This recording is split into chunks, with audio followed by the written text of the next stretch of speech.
My kids were placed in foster care, and that was the hardest thing I've ever went through in my life. When they took my kids, I've never heard my children cry out like that. And in that moment, like, I made a choice to figure out what I needed to do to get myself together.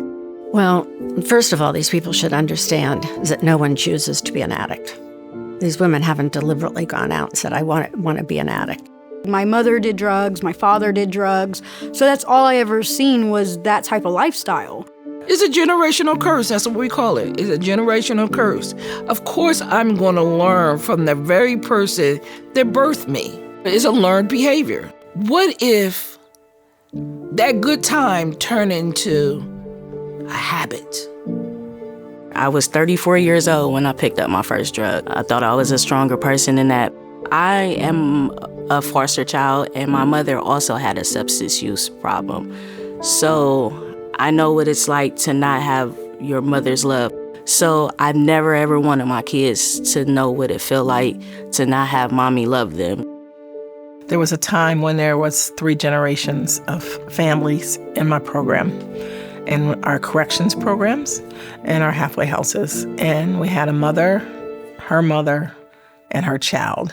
And it was incredible to me because it just showed me that if we don't do something with the kids, then the kids are going to end up in the system too. But, prevention is one of the things that we didn't have at Alvis. And that's why the Family and Children's Program is one of the first of its kind with the prevention piece embedded, with all the other pieces. I just feel that with all the stuff that I went through growing up, I went through my mom's abusive relationships, then the abuse that her husband had did on me. 70% of women who are in recovery have been molested or raped before the age of 17. Well, when you hear them writing about it and they're talking about it, we share what we write in class so that the women can learn from one another. Because a lot of these things are deep-seated.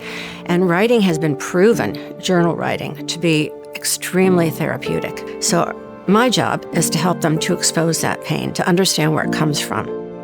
I felt like I needed the extra help because it was really hard out there, I was always in flight or fight mode my whole life, even before the addiction. I was a hurt little girl from things that had happened. And I recognized that, and I recognized how toxic I was, and I recognized how hurt I was. As far as my kids, they've gotten into counseling because I know they have some trauma, from the life that I had.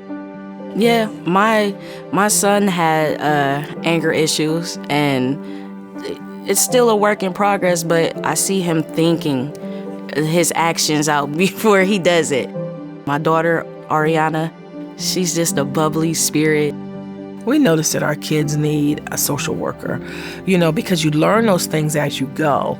And we had our program evaluated research-wise because we wanted to ensure that we were doing the right thing for our kids and also making sure our outcomes were what we wanted. That's the beauty of this program. It's outcomes.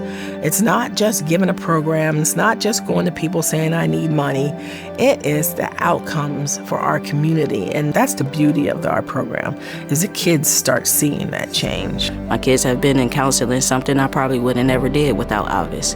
And it's much needed for our family. If there wasn't programs out here that would accept myself and my children, I probably would have gave up. If there wasn't programming like this, if it wasn't program that could make my family stronger, to make us whole, to reunite us. And it made it so much easier to be sober, to become a mom again, and to be successful in it. That if you really want to change your life and you want to live better and healthy and present, that coming to this program will change your life.